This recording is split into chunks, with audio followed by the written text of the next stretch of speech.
রাব্বুল আলামিন সূরাতুত তাওবার 122 নম্বর আয়াতে বলছেন, وما كان المؤمنون لينفروا كافة فلولا نفر من كل فرقة منهم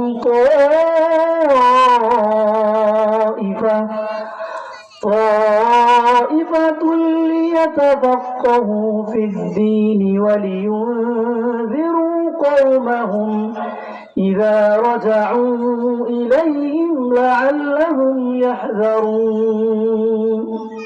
আল্লাহ তাআলা সূরাতুত তাওবার 122 নম্বর আয়াতের মধ্যে বলেন, মুমিনদের মধ্য থেকে সবাই যেন একসাথে জিহাদে বের না হয়ে যায়, বরং তোমাদের মধ্য থেকে এমন একটা দল কেন বের হয়ে যায় না নিজের এলাকা থেকে অন্যান্য দূর দূরান্তে, যেখানে গিয়ে তারা দ্বীনের গভীর জ্ঞান অর্জন করবে, দিন অর্জন করে নিজ নিজ এলাকায় ফিরে এসে এলাকার মানুষদেরকে আল্লাহ সম্পর্কে ভয় দেখাবে, জান্নাত জাহান্নাম সম্পর্কে আলোচনা করবে, পরকালের প্রতি বিশ্বাস সম্পর্কে আলোচনা করবে। ঠিক না বলুন? এই আয়াতে আল্লাহ তাআলা পরিষ্কার বলছেন ইলমে দ্বীন অর্জন করার গুরুত্ব কত বেশি। এই আয়াতের ব্যাখ্যায় তাফসীর ইবনে কাসিরের মধ্যে আল্লামা ইবনে কাসির রাহিমাহুল্লাহ লিখেছেন, আল্লামা কাতাদা, আল্লামা কুরতুবী, আল্লামা মুজাহিদ রাহিমাহুল্লাহ যারা ছিলেন বিশ্বের অনন্য, যারা প্রাজ্ঞ বিশেষজ্ঞ তাফসীর কারক ছিলেন, বিশিষ্ট মুফাসসির ছিলেন, প্রাজ্ঞ আলেম ছিলেন, তারা এই আয়াতের ব্যাখ্যায় বর্ণনা করেছেন জিহাদে যাওয়া যেমন ফরজ, ঠিক তেমনি ভাবেই একদল মানুষের জন্য দ্বীনের গভীর জ্ঞান অর্জন করা ফরজ। ঠিক কিনা বলুন? এই জন্য আমাদেরকে দ্বীনের গভীর জ্ঞান অর্জন করতে হবে। দেখুন সূরাতুল কাহফের মধ্যে আল্লাহ রাব্বুল আলামিন হযরত মূসা এবং খিজির আলাইহিস সালাতু ওয়াস সালাম এই দুইজন নবীর একটি বিশেষ ঘটনা বর্ণনা করেছেন। সেই ঘটনায় দেখা যাচ্ছে মূসা আলাইহিস সালাতু ওয়াস সালামের মতো একজন বিশাল এবং নামি দামি বড়সড় একজন নবী আরেকজন নবীকে লক্ষ্য করে বলছেন, হাল আত্তাবিউকা আলা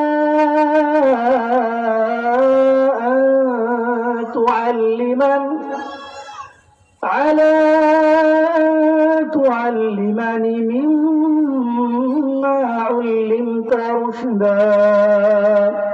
হে আল্লাহর নবী খিজির, আমি কি তোমার অনুসরণ করতে পারি এই জন্য যে তোমাকে আল্লাহ রাব্বুল আলামিন মহামহিম আল্লাহ সুবহানাহু ওয়া তাআলা তোমাকে যে জ্ঞান এবং বিদ্যা শিখিয়েছেন, তুমিও কি আমাকে সেই জ্ঞান এবং বিদ্যা শিখাবে কিনা?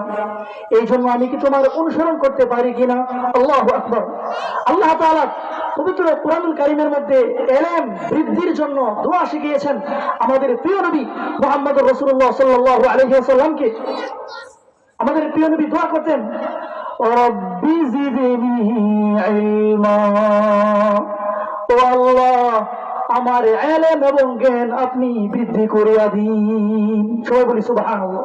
দেখুন এই যে ইলম, জ্ঞান, বিজ্ঞান এর যতটা গুরুত্ব ঠিক ততটাই ফজিলত। ইয়ারফাইল্লাহু আল্লাযীনা আমানু মিনকুম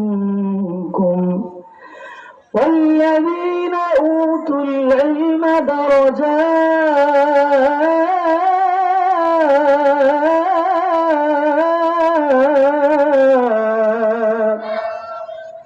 আল্লাহ তাআলা বলেন, তোমাদের মধ্য থেকে যাদেরকে ঈমান এবং ইলম এই দুইটা সম্পদ দান করা হয়েছে, তোমরা জেনে রাখো তোমাদের মর্যাদা অনেক এবং অনেক গুণ বাড়িয়ে দেওয়া হয়েছে।